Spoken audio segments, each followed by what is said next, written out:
باوقار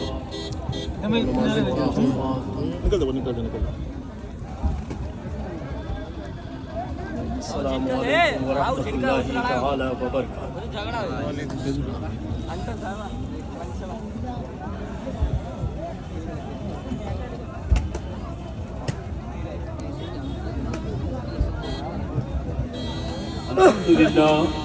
الحمد للہ رب العالمین والصلاة والسلام علی اشرف الانبیاء والمرسلین. اما بعد اعوذ باللہ من الشیطان الرجیم. بسم اللہ الرحمن الرحیم. فانکحوا ما طاب لکم من النساء.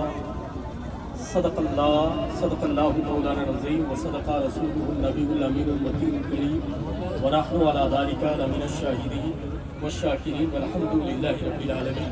ان اللہ وملائکتہ یصلون علی النبی یا ایھا الذین آمنوا صلوا علیہ وسلموا تسلیما. اللہم صل علی سیدنا شفیعنا مولانا محمد بارک وسلم صلاۃ و سلام علی صلی اللہ تعالی علیہ وسلم.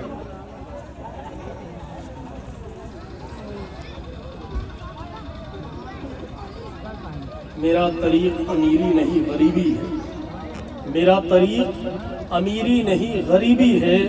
وہ دین بیچ غریبی میں نام پیدا کر. وہ دین بیچ غریبی میں نام پیدا کر. کوئی پابند محبت ہی بتا سکتا ہے. کوئی پابند محبت ہی بتا سکتا ہے.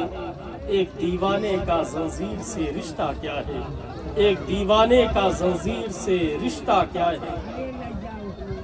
وہ پابند محبت اگر وہ دیوانہ ہے حضرت مخدوم اشرف کا، وہ دیوانہ ہے حضرت خواجہ پیا سرکار کا، وہ دیوانہ ہے حضرت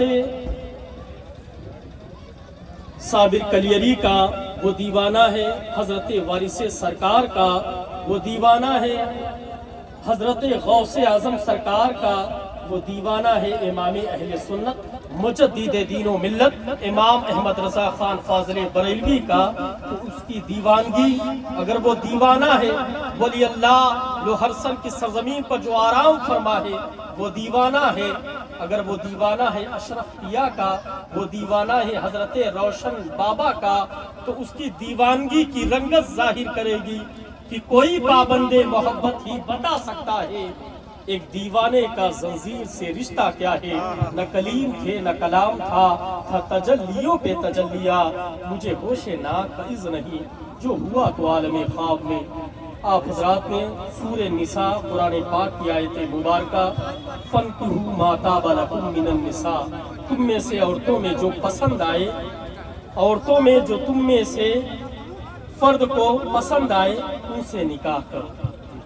نکاح یہ ہمارے ایمان کو مکمل کرتا ہے. نکاح سے ہمارے گھر کی غریبی دور ہوتی ہے، پریشانی دور ہوتی ہے. آج ہم تنگ دستی اور غربت میں جو شکار ہے ہمارے برادران، اس کی واحد وجہ یہ ہے کہ ہم نے نکاح کی سنت عمل پر عمل پیرا ہونا چھوڑ دیا ہے. حدیث مبارکہ ہے کہ جو شخص نکاح کر لیتا ہے تو اس کے گھر سے غریبی، غربت، تنگ دستی دور ہو جایا کرتی ہے. حدیث مبارکہ وارد ہے. برادران، آج ہم نکاح تو کرتے ہیں لیکن نکاح کے بعد جس طریقے سے ہمیں اپنی دلہن کو جس طریقے سے رکھنا چاہیے، جو قرآن و حدیث کے دائرے میں رہ کر اسلام ہمیں درس دے رہا ہے، اس لب و لہجے سے ہم اپنے زندگی کو جینا چھوڑ دیا ہے. کہ جب نئی نویلی دلہن گھر میں قدم رکھے تو ہمیں چاہیے کہ اس کے پیروں کو دھلے پانیوں سے اور اس کے گھر کے چاروں اطراف میں پانیوں کا چھینٹا مارے. یہ بہتر طریقہ ہے، مستحب طریقہ ہے. اس طرح سے اپنی زندگی جینا شروع کرو.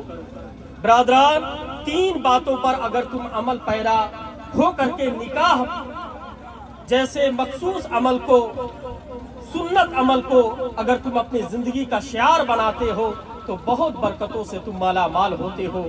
پہلا عمل یہ ہے کہ جب تم میں سے کوئی فرد نکاح کرے، ہم میں سے کوئی فرد نکاح کرے، ہم مومنوں میں سے کوئی فرد نکاح کرتا ہے تو اس کی مخصوص سوچ یہ ہونی چاہیے کہ میں میرے آقا صلی اللہ علیہ وسلم کے سنت مطہرہ پر عمل پیرا اترتا ہوا نکاح کروں، میں میرے آقا کی سنت ادا کر رہا ہوں۔ اللہ اکبر، نعرہ رسالت یا رسول اللہ، حضور سید صاحب قبلہ، زندہ باد، جشن شادی خانہ آبادی، زندہ باد، نعرہ تکبیر۔ اللہ اگر اس اکبر، نیت سے نکاح کرے